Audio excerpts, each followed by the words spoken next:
Oh, I've said it a few times. Yeah. So we're now in public session.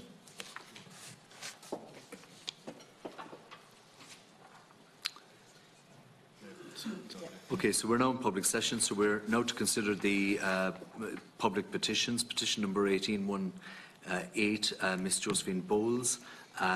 The decision of the committee is that we correspond again with the Department of Education and Skills and ask for further information regarding mandatory ASD teaching for all teachers, and forward a copy of the reply from the Department of Education and Skills to the petitioner and inform them that the petition remains open.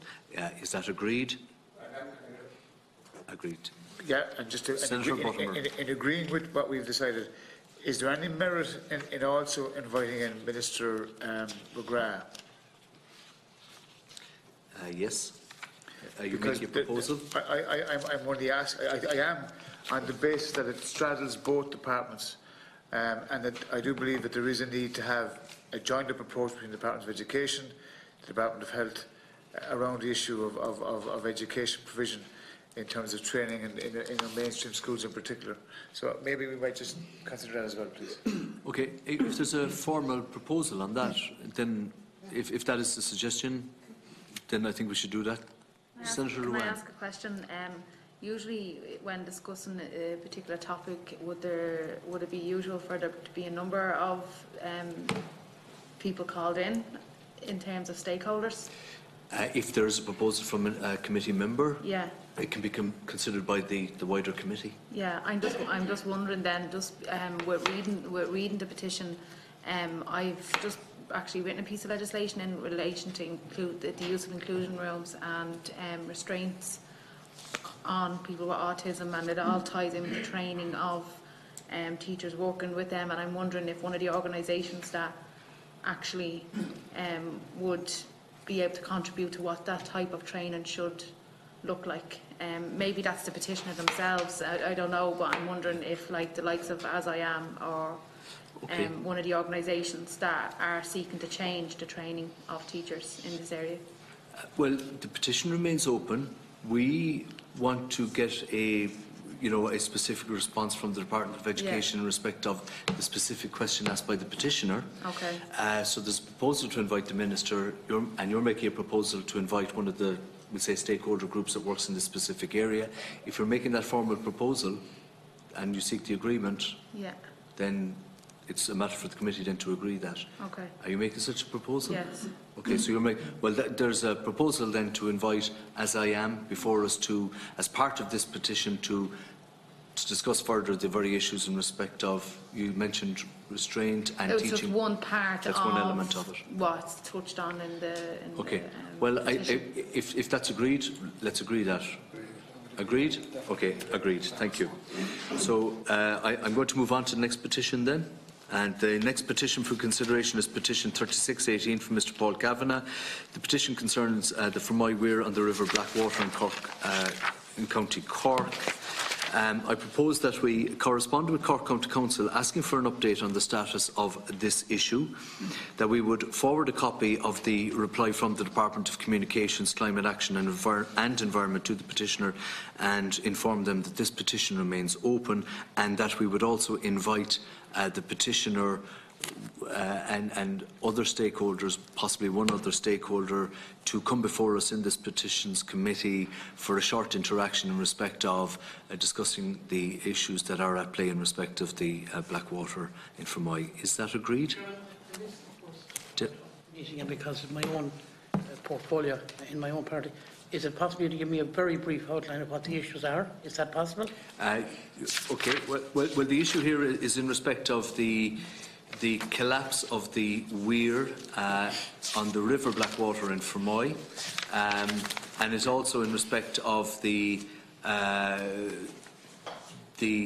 imposition, if you will, or the construction of a fish pass.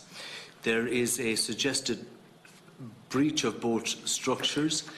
They have to be repaired, and there's also the question of whether or not Ireland is in compliance with EU directives in respect of the safe migration of fish and salmon in particular. So that's causing a massive consternation for fishing interests on the ground, but also there is the question of whether or not the government is to fund the repairs, or whether or not, because Cork County Council is the owner of the weir, that Cork County Council has the obligation, and there is the question mark then of what that budget would be. So the petitioners are seeking to have the issue addressed and are seeking to have clarity on what the issues are in respect of who would foot the bill effectively. So I take it's a significant undertaking.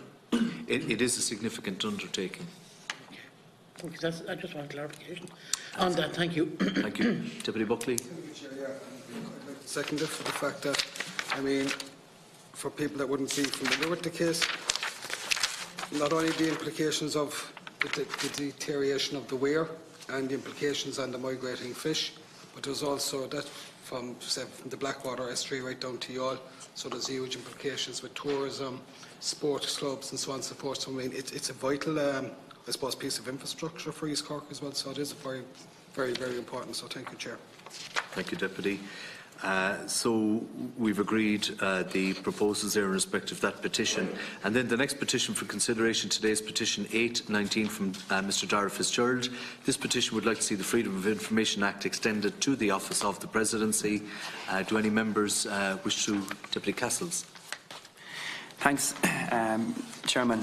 And I note that the conclusion in respect of the issue of extending the FOI to the Presidency is under review.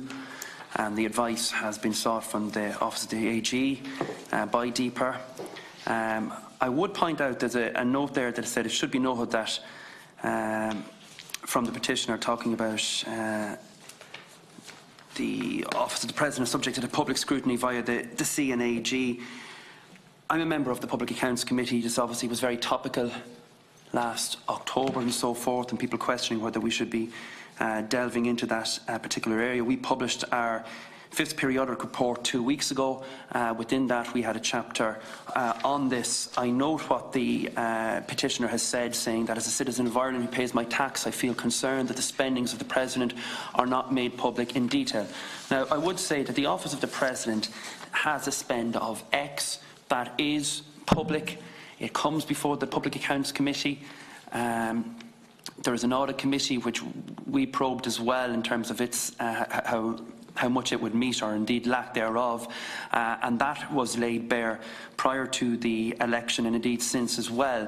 What does not, though, and this is the point I would make, what it does not take account of is that while there is a spend of X on the Office of the President, there is a whole plethora of associated expenditure for the President in column Y, which does not come under the auspices of the Office of the President, but comes under the remit of several other different departments.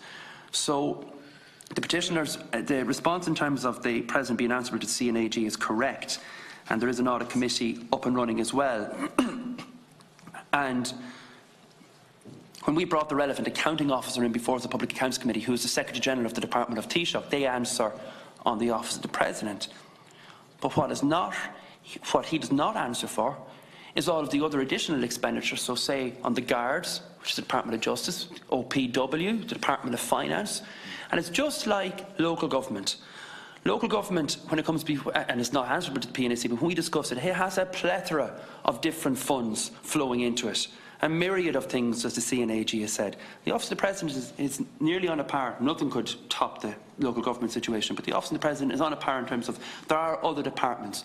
And so what we have said at the Public Accounts Committee, and we had been, previous committees and previous thoughts were perhaps lapsed in not having that vote examined. It's part of the number of votes that do come before PAC, that it should be. And I think in that respect, there is a more stringent examination of what is being spent there. And I think that should be noted as well. Okay.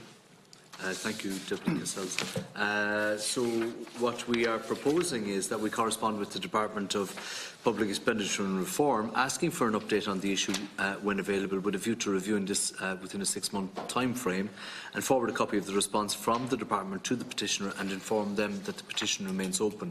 So I think that speaks partly to your concerns, but we're just asking for your agreement on that. Is that agreed? Agreed. Final petition for consideration today is petition 1219, Mr Robert Ewing. The petition appears to concern a dispute over land ownership and subsequent legal proceedings dating back to the 1980s. what we're proposing to do is to deem the petition inadmissible in accordance with Standing Orders 111C1A, and to correspond with the petitioner, informing them this petition is inadmissible and return the supporting documents. Is that agreed? Agreed. Okay. So I propose that we adjourn the meeting until Wednesday, the 10th of April 2019 at 1:30 p.m. Is that agreed? Agreed. And can I just conclude by saying that we just want to thank Senator Kelleher and Deputy Mitchell, former members, and also formally to welcome Senator Ruane and Deputy Buckley to the committee, and look forward to working with them. Thank you. Thank you, sir. Oh, and apologies for Deputy Heydon.